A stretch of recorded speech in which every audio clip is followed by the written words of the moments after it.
Antara abad ke-8 hingga ke-10 Masehi, Kerajaan Mataram kuno di Jawa Tengah menjadi kekuatan dominan dengan ekonomi agraris yang canggih. Surplus pertanian memungkinkan pembiayaan proyek monumental, termasuk candi. Arsitektur monumental selalu merepresentasikan teks politik, legitimasi teologis, dan kapasitas manajerial dinasti. Mataram kuno memiliki dinamika politik kompleks antara Wangsa Sanjaya Hindu Siwa dan Wangsa Shailendra Buddha Mahayana. Candi Borobudur dan Prambanan adalah mahakarya yang mencerminkan dualisme kekuasaan dan sinkretisme kultural ini. Pembangunan Candi Prambanan dimulai sekitar pertengahan abad ke-9 Masehi, diprakarsai oleh Rakai Pikatan Empu Manuku dari Wangsa Sanjaya.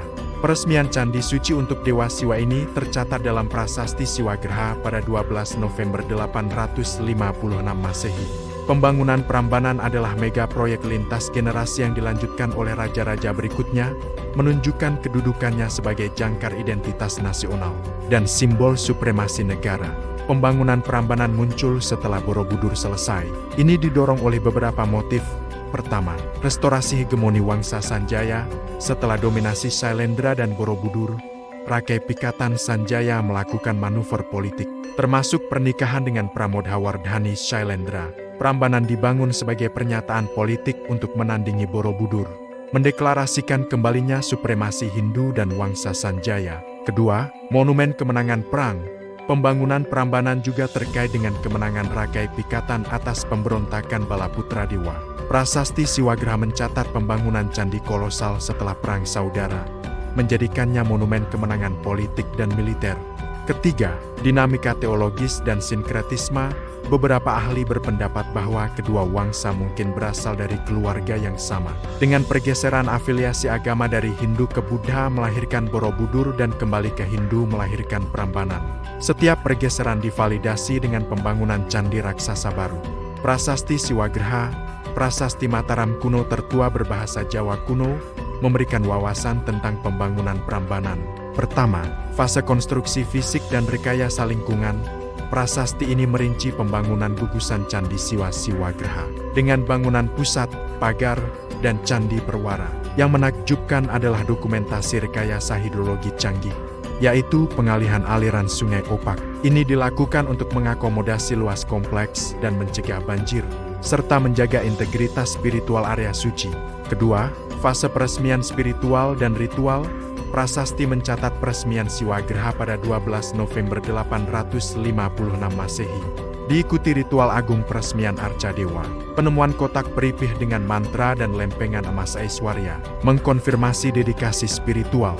Berbeda dengan Borobudur yang horizontal, Prambanan dirancang vertikal, melambangkan Gunung Meru. Puncaknya dihiasi ratna. Kompleks ini terdiri dari 240 candi yang mengikuti kaidah geometri sakral mandala. Dengan 3 zona spiritual, Burloka dunia fana, Buahloka alam transisional, dan Swaloka alam tertinggi.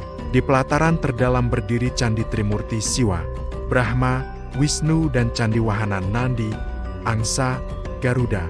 Arsitektur batu andesit menggunakan sistem interlok tanpa semen. Dinding candi dihiasi relief epik Ramayana dan Krishnayana, serta ornamen Kalpataru. Selain fungsi religius, Prambanan juga berfungsi sebagai lokasi pemakaman bangsawan dan penyimpanan harta kerajaan. Bagaimana Mataram kuno membiayai Prambanan tanpa kebangkrutan? Pertama, surplus ekonomi agraris dan rezim perpajakan. Kemakmuran pertanian Jawa menghasilkan surplus beras. Sistem irigasi canggih mendukung ini. Kekayaan diekstraksi melalui birokrasi perpajakan sistematis. Petugas pajak Mangilala Drawya Haji mengumpulkan upeti untuk membiayai operasional negara, termasuk proyek Prambanan. Kedua, instrumen pembiayaan candi berbasis sima tanah perdikan. Untuk pembiayaan jangka panjang, kerajaan menciptakan sistem sima. Wilayah sima dibebaskan dari pajak reguler negara, dan seluruh pendapatan dialihkan eksklusif untuk membiayai pemeliharaan dan ritual candi. Ini menciptakan model ekonomi mandiri.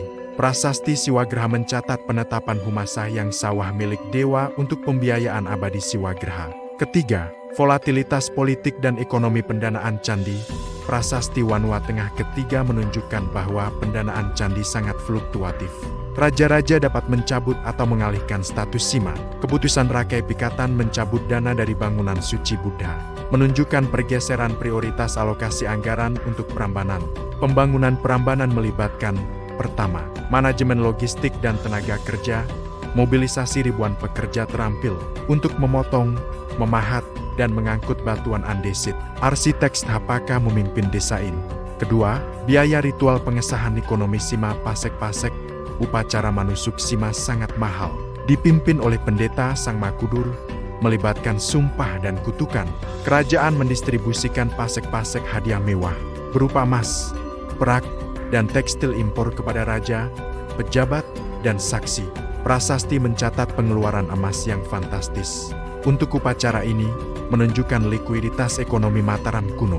Era konstruksi, Borobudur abad 8–9 M, Sailendra, Prambanan abad 9 M, Sanjaya. Afiliasi teologis, Borobudur Buddha Mahayana, Prambanan Hindu Siwa. Filosofi ruang, Borobudur horizontal, stupa, mandala 3D, Prambanan vertikal, Gunung Meru, Ratna. Motivasi pembangunan, Borobudur pengabdian religius, ziarah, Prambanan peribadatan, monumen kemenangan militer, pernyataan ideologis Sanjaya. Fungsionalitas, Borobudur ziarah spiritual, Prambanan multiguna, ritual, pemakaman, penyimpanan harta. Kedua candi ini menceritakan dua pandangan dunia yang berbeda. Borobudur memancarkan nilai religius universal, sementara Prambanan memancarkan proyeksi kekuasaan, keagungan militer, dan supremasi monarki yang ambisius.